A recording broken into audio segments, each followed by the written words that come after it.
China का Taiwan adventure उल्टा China को महंगा पड़ने लग गया है, क्योंकि इस पूरे विवाद में एंट्री मार ली है अब यूनाइटेड नेशन सिक्योरिटी काउंसिल के एक और परमानेंट मेंबर फ्रांस ने, जो कि अब चाइना और ताइवान मसले में कूद पड़ा है। एक तरफ भारत के साथ लगती सीमा पर चाइना के लिए स्थिति लगातार गंभीर होते जा रही है। हाल ही में भारत ने अपने टैंक और तोपें वापस से बाउंड्री के पास फॉरवर्ड लोकेशंस पर तैनात कर दी थी। तो वहीं दूसरी तरफ जापान के साथ भी चाइना का विवाद इन दिनों चरम पर है। ताइवान के साथ क्या मसला है वो तो खैर आप सबको पता ही है।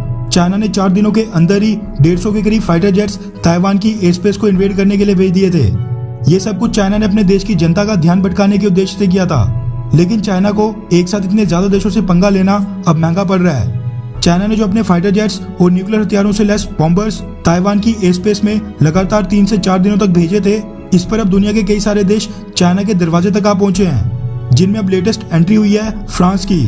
भारत ने ताइवान और तिब्बत गवर्नमेंट इन एग्जाइल की मीटिंग करवाई, तो वही अमेरिका, ब्रिटेन और जापान ने पिछले कल चाइना और ताइवान की बाउंड्री के बेहद पास फिलीपीन सी में बहुत ही बड़ी ज्वाइंट नेवल एक्सरसाइज की, जिसमें 2 अमेरिका के और 1 ब्रिटेन के एयरक्राफ्ट कैरियर, जापान के एक हेलीकॉप्टर कैरियर और कुछ डिस्ट्रॉयर्स ने हिस्सा लिया था। चाइना और ताइवान मसले में रीजन में सभी मुख्य देशों की इन्वॉल्वमेंट के बाद फ्रांस भी अब इस विवाद में कूद पड़ा है। हालांकि फ्रांस ने अमेरिका और ब्रिटेन की तरह चाइना के खिलाफ कोई सैन्य ऑप्शन नहीं चुना, बल्कि फ्रांस चाइना को डिप्लोमेटिक फ्रंट पर घेरने की कोशिश कर रहा है। रेफरेंस के लिए आपकी स्क्रीन पर एपी न्यूज के आर्टिकल का स्क्रीनशॉट है, जिसके मुताबिक फ्रांस के कई सारे सीनेटर्स पिछले कल ताइवान पहुंच गए हैं। रिपोर्ट्स के मुताबिक इस तरह की ये फ्रांस के कई सारे अधिकारियों की एक साथ पहली ट्रिप है, जिसमें फ्रांस के सीनेटर्स का एक ग्रुप ताइपेई पहुंचा है। खास बात यह है कि फ्रेंच सीनेटर्स की ये ट्रिप चाइना की धमकियों के बावजूद हो रही है। दरअसल ट्रिप अनाउंस होते ही चाइना ने फ्रांस को धमकी दी थी कि ऐसा करने से फ्रांस और चाइना के संबंध बिगड़ सकते हैं और फ्रांस चाइना के खिलाफ ये कदम ना उठाए।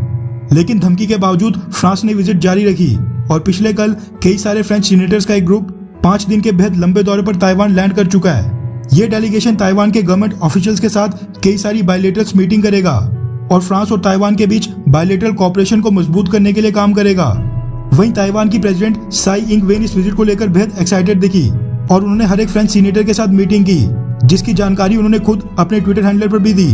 वहीं फ्रांस ने इस विजिट को लेकर कहा है कि ये फ्रांस और ताइवान के बीच बेहद नॉर्मल और रेगुलर पार्लियामेंट्री एक्सचेंज है, यानी इस विजिट में फ्रेंच गवर्नमेंट का कोई भी सरकारी ऑफिशियल शामिल नहीं है। वैसे देखा जाए तो फ्रांस भी चाइना के इन्फ्लुएंस के कारण ताइवान को मान्यता नहीं देता है, लेकिन इसके बावजूद फ्रांस ने ताइवान को साल 1991 में 6 फ्रिगेट्स और उसके अगले साल तकरीबन 60 मिराज 2000 फाइटर जेट्स भेजे थे। अब रिपोर्ट्स ये भी निकल कर आ रही हैं कि ताइवान फ्रांस से खरीदे गए कई सारे हथियारों को अपग्रेड करना चाहता है। वहीं फ्रांस की तरफ से देखा जाए तो फ्रांस भी ताइवान के साथ कोई एक बड़ी डिफेंस डील साइन करने की फिराक में है। वैसे इस विजिट का रीजन जो भी हो, लेकिन ऐसे समय में जब चाइना और ताइवान बिल्कुल आमने सामने है, उस समय फ्रेंच सीनेटर्स का ताइवान की विजिट पर जाना ये साफ दर्शाता है कि दुनिया भर की ग्लोबल पावर्स अब ताइवान के साथ रिलेशनशिप आगे बढ़ाने से बिल्कुल नहीं कतरा रही हैं। और अगर चाइना ताइवान पर हमला करता है, जो कि इन केस अमेरिका, ब्रिटेन या जापान की मदद से फेल हो जाता है, यानी ताइवान अपने आप को सक्सेसफुली डिफेंड कर लेता है और चाइना सक्सेसफुली ताइवान को टेक ओवर नहीं कर पाता है, तो फिर उस केस में दुनिया के कई सारे देश चाइना के खिलाफ जाकर ताइवान को एक देश के रूप में मान्यता दे देंगे।